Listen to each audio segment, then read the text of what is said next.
Diamond Harbour model, যেটা নিয়ে আপনারা বারবার কটাক্ষ করেছেন, কিন্তু সেই ডায়মন্ড হারবার মডেলই দেখা গেল জয়লাভ করেছে কোথাও গিয়ে।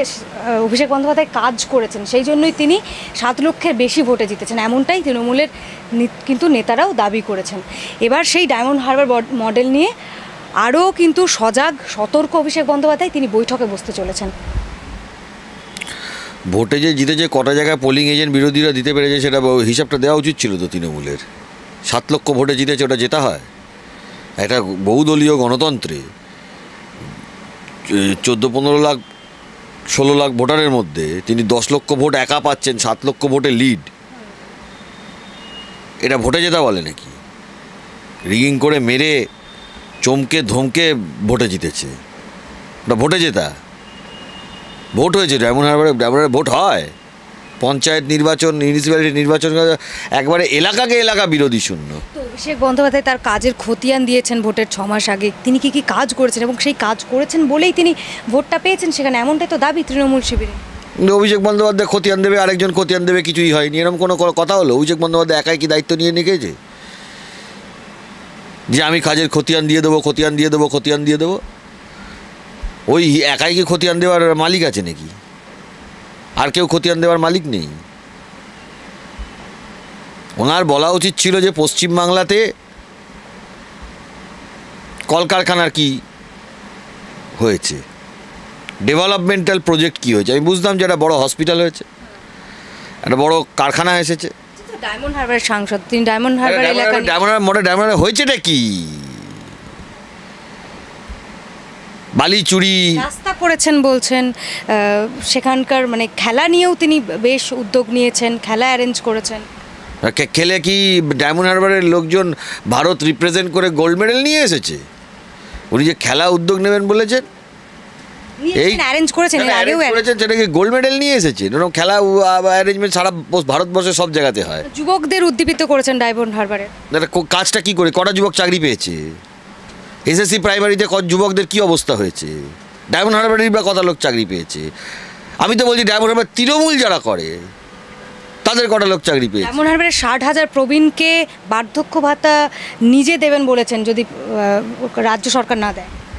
ক্ষমতা থেকে দিক না, 60,000 বয়স বার্ধক্য ভাতা যদি উনি দিতে পারেন আমি খুব খুশি হব। কত টাকা করে দেবে? 500 টাকা করে, 200 টাকা করে বার্ধক্য ভাতা দেবে? তাও তো অনেক টাকা, কি করে দেবেন? আর তাও যদি অনেক টাকা হয় সেটা তো আবার তদন্ত হবে না, ইডি সিবিআই কীভাবে কী করছে না করেন। নাকি লিপস অ্যান্ড বাউন্সের টাকা দেবে, খুব সাবধান যারা নেবেন, যদি উনি পার্সোনালি দেন। সরকার দিলে আলাদা কথা, অত টাকা ওনার আসলো কী করে সেটাও তো একটা প্রশ্ন এসে যাবে না। দিন না, দেখি দিতে পারেন কি না। ডায়লগবাজি না মেরে দিন না, জনসেবামূলক কাজ আমরা সমর্থন করব, দিন। ডায়লগবাজি কথাবার্তাটা না বলাই বেটার। ক্ষমতায় আছেন, যা ইচ্ছে তাই করে যাচ্ছেন, করুন। যেদিন যাবে মানুষ আপনাদের চোরই বলবে। কিন্তু অভিষেক বন্দ্যোপাধ্যায় এখন পরিণত রাজনীতিক, এটা তো সবাই মানছেন, আপনি কেন তারপরেও? আমি বিশ্বাস করি না পরিণত রাজনীতিবিদ উনি, আমি বিশ্বাস করি না। এই জন্য বিশ্বাস করি না, তার কারণ যদি উনি ছোটোবেলা থেকে রাজনীতি করতেন মানতাম। মমতা ব্যানার্জি তো বলেছেন যে 2 বছর বয়স থেকে অভিষেক বন্দ্যোপাধ্যায় রাজনীতি করেন। 2 বছর বয়সে একটা লোক কথা বলতে হাঁটতে পারে না। এই MA BA LLB PhD সব একসাথে করা ডিগ্রিধারী লোকজনদের কথার কোনো উত্তর আমি দিতে চাই না। উনি যদি নিজে লড়াই করে কিছু করতেন আমি বুঝতাম। 11 সালের পর ক্ষমতায় আসার পর প্লেনে করে উড়ে এসে, হেলিকপ্টারে করে উড়ে এসে জায়গায় বসে আছেন। মাথার ওপর ছাদ না থেকে রাজনীতি করা আর মাথায় ছাদ নিয়ে রাজনীতি করা, দুটোর মধ্যে তফাৎ আছে। যে মানুষগুলো রাস্তায় বসে আছে মাথায় ছাদ নেই, আর যে মানুষগুলোর মাথায় ছাদ আছে, দুটোর মধ্যে দুটো জিনিসের মধ্যে হেলে নেবেন ডিফারেন্স আছে। এ ধরনের কথা বলার ওনার উচিত না। আমার মনে হয় ওনার রাজনীতি ছেড়ে দেওয়া উচিত। অভিষেক বন্দ্যোপাধ্যায় রাজনীতি ছেড়ে দেবেন? পরিণত রাজনীতিবিদ বলছে। কোম্পানি, তৃণমূলটা কোম্পানিতে পরিণত করেছে তো। আপনি বলুন না, এলাকায় তোলাবাজি হয় কি হয় না? প্রত্যেকটা এলাকায় বলুন। বলছেন অভিষেক বন্দ্যোপাধ্যায় রাজনীতি ছেড়ে দিয়ে কোম্পানি চালাক, কোনো বিজনেস করুক, যেটা ওনার ভালো মনে হয় সেটা করবে। উনি রাজনীতি করে তো দেশের ক্ষতি করছেন। আপনি সিঙ্গুরের কারখানাটা বলুন না, ডিনামাইট দিয়ে উড়িয়ে দেওয়ার কি ছিল এই তৃণমূল সরকারের? অভিষেক তো করেন, ওনার সরকার তো করেছে, ওনার দলের লোকজন তো করেছে, উনি যার ছত্রছায়ায় আছেন তিনি তো করেছেন। সিঙ্গুরের কারখানাটা ডিনামাইট দিয়ে উড়িয়ে দিয়েছেন। পশ্চিমবাংলায় একটা শিল্প আনতে পেরেছেন বলুন তো? আপনি হসপিটালগুলো যান, ডায়মন্ড হারবারের জন্য এত বড় বড় কথা বলছি, ডায়মন্ড হারবার শালবনীতে তো হবে, হবে আর হয়েছে দুটোর মধ্যে তফাৎ আছে। হবে আর হয়েছে দুটো কথার মধ্যে তফাৎ হয়ে গেল। 14 বছর রাজত্ব করছেন পশ্চিমবাংলাতে। হবে আর হয়েছে দুটোর মধ্যে তফাৎ আছে। 14 বছর রাজত্ব করছেন পশ্চিমবাংলাতে। হ্যাঁ, আপনি ডায়মন্ড হারবারের হসপিটালগুলো যান তো, ভেতরে পেশেন্ট গড়াগড়ি খায়। আপনি যান SSKM, যতগুলো আপনার এই কলকাতার বড় বড় হসপিটাল আছে, পেশেন্ট ভেতরে গড়াগড়ি খায়। একটা পেশেন্ট হলে তাকে কলকাতা ছুটে আনতে হয় প্রাইভেট হসপিটালে। উনি ডায়মন্ড হারবারের উন্নতি করেছেন। স্বাস্থ্যসাথীর তো সুবিধা সবাই পাচ্ছে, তৃণমূল সেটার খুব সগর্বে নিজের ট্রিটমেন্টটা কোথায় করাতে যায়, নিজের ফ্যামিলির ট্রিটমেন্ট কোথায় করা যায় সেটা হিসাবে বলে না তো। সগর্বে বলে বেড়ালে তো হবে না। স্বাস্থ্যসাথীর কার্ডে কজন প্রাইভেট হসপিটালে কজন বেনিফিট পাচ্ছে? 2, 1, 3, 4, তার বেশি নয়। এটা কোনো সিস্টেম হতে পারে না। গভর্নমেন্টের প্রপার সিস্টেম, হেলথ, এডুকেশান, এগুলোর ফেসিলিটি থাকা দরকার। বহুদলীয় গণতন্ত্র, সেখানে তিনি 10 লক্ষ ভোটে জিতছেন, এটা বিশ্বাসযোগ্য হয়? এটা এটা এটা কোনো বিশ্বাসযোগ্য ভোট হলো? ভারতবর্ষের আইন এক এক রকম। ইলেকশন চলাকালীন চ্যালেঞ্জ করা যাবে না, সুপ্রিম কোর্ট বলে রেখেছে। সে আইন দিয়ে, আদালত দিয়ে তো সব জিনিস বিচার হতে পারে না। ক্রিমিনাল প্রসিডিংগুলোতে যারা যারা অ্যাকিউজড হয় তাদের ছেড়ে দেওয়া হয় কেন? আপনি বলছেন যে অভিষেক বন্দ্যোপাধ্যায় বিনা ভোটের সাংসদ হয়ে তাদের ছেড়ে দেওয়া হয় এই জন্য, কারণ হচ্ছে prosecution cannot prove the case beyond reasonable doubt. Police বা ইনভেস্টিগেটিং এজেন্সি তারা প্রমাণ করতে পারেনি বলেছে, তাই বলে সে দোষী নয়, এটা কিন্তু কোথাও নয়। যতগুলো ক্রিমিনাল কেস হয় তাতে যে অ্যাকিউজগুলো ছাড়া পায়, আপনি 90% অর্ডার দেখবেন কোর্টের, prosecution cannot prove the case beyond reasonable doubt, এই জন্য ছেড়ে দেওয়া হয়। এই নয় যে সে অপরাধটা করেনি সেই বলে ছাড়া হয় না। অর্ডারের মধ্যে এগুলো থাকে লেখা। যে বিষয়ে আসছিলাম যে অভিষেক বন্দ্যোপাধ্যায় বিনা ভোটে সাংসদ হয়ে সংসদে বক্তৃতা দিচ্ছেন। বিনা ভোটে আমি বলিনি, আমি বলেছি হলো যে চুরি করা ভোটে, রিগিং করা ভোটে। ওই 10 লক্ষ ভোট হতে পারে না, অবাস্তব কথা, অবাস্তব কথা। একটা এলাকায় 10 লক্ষ ভোট হয় না। এরকম যারা যারা করেছে তাদের ফল 10 বছর, 15 বছর, 20 বছর পর পুরোটা গেছে। মানুষ তাদেরকে ছুঁড়ে ফেলে দিয়েছে। যখন ক্ষমতা আসবে, যখন দেখবেন আপনার জোয়ার আসবে, মানুষ যখন বিপক্ষে যাবে, তখন দেখবেন ছুঁড়ে ফেলে দিয়েছে। এগুলো 10 লক্ষ ভোটে হয় কখন আপনি বলুন তো?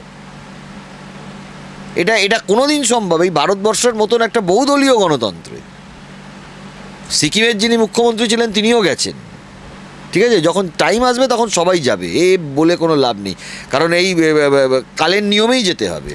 ভোট মিটতে আরও একটা বিষয় আমরা যেটা দেখতে পাচ্ছি যে বোমা কিন্তু এখনও চলছে। ডোমকলের যে চিত্র, সেখানে বোমা পড়েছে, সেখানে জমি নিয়ে বিবাদ মূলত, আর সেখানেও কিন্তু শাসক দলের নেতার নাম জড়িয়েছে।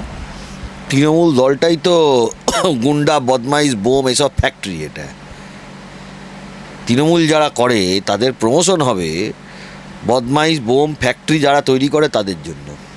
যদি এইসব না করে তাদের পার্টিতে প্রমোশন হয় না। কোনো সৎ লোক তৃণমূল করতে পারবে না।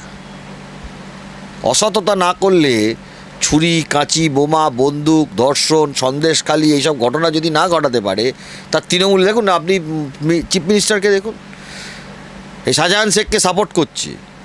মানে এটা উনি বার্তা দিচ্ছেন সমাজের মধ্যে যে এই ধরনের লোকেদের হলো আমার দলে জায়গা। ভদ্রলোক, পড়াশোনা জানা লোক, সমাজ সংস্কারকের জায়গা তৃণমূলে নেই। দুষ্কৃতীরা রাজ্য চালাচ্ছে বলছে। 100 বার দুষ্কৃতীরা রাজ্য চালাচ্ছে। শুধু একটা দুটো জায়গা দেখলে হবে না, সারা পশ্চিমবাংলাটা দেখতে হবে। তো সারা পশ্চিমবাংলায় দুষ্কৃতি ছেয়ে গেছে। আপনি একটা জায়গা বলতে পারেন যেখানে দুষ্কৃতি নেই? বাম আমলে ছিল না। দেখুন, ছিল কন্ট্রোলড, ছিল কন্ট্রোলড, এরকম লাগাম ছাড়া নয়। দিনে দুপুরে মার্ডার হয়ে যাচ্ছে। বরুণ বিশ্বাস কেন মার্ডার হলে উত্তর দিতে পারবে? ভাইপো উত্তর দিতে পারবে? উনি যে বড় নেতা নিজেকে মনে করেন। তপন দত্ত হত্যা হলো কেন? বলা উচিত ভাইপোর। সারদার মতন ঘটনায় পশ্চিমবাংলায় ঘটলো কেন? বলা উচিত ভাইপোর। উনি তো দায়িত্ব নিতে চলেছেন পশ্চিমবাংলার। পশ্চিমবাংলার আগামী দিনের নাকি উনি অভিভাবক। শুনুন, একটা কথা বলি, ক্ষমতায় যতদিন আছেন ততদিন মানুষের স্যালিউট আর কাজ করছি বলাটা খুব সহজ। ক্ষমতা যেদিন যাবে সেদিন আপনাকে মানুষ স্যালুট করছে কিনা এটা হলো মেন টেস্ট।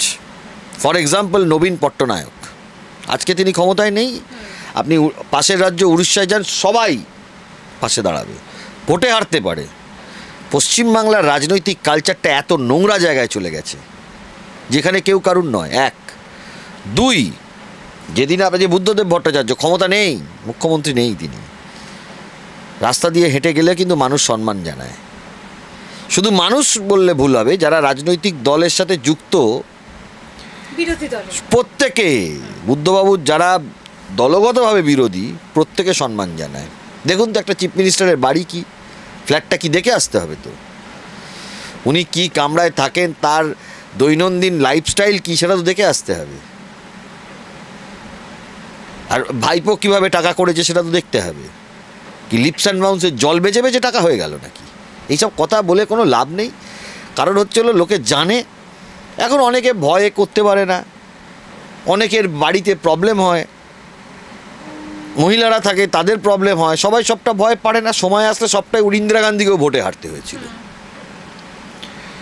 ইন্দিরা গান্ধী রায়বেরেলিতে 1977 সালে তিনি ভোটে হেরে গেছিলেন। কেউ ভাবেনি যে 1971 সালে ভারত পাকিস্তান যুদ্ধে জেতার পর 77 সালে গিয়ে ইন্দিরা গান্ধী হেরে যাবে, এটা কেউ মানে ভারতবর্ষে হারতে পারে, রায়বেরেলিতে হেরে যাবে কেউ ভাবে। তাই মানুষের রায় যেটা হবে মানতে হবে। আর ডায়মন্ড হারবারে যে রায়টা হয়েছে, এই রায়টাকে আমি কখনোই, হ্যাঁ আমি মানতাম তিনি 2 লাখ 2.5 লাখ 3 লাখ ভোটে জিততে, নাই মানতাম। 7.5 লাখ ভোটে উনি জিতেছেন, এটা আমি মানতে পারবো না যে উনি সঠিকভাবে জিতেছেন বলে।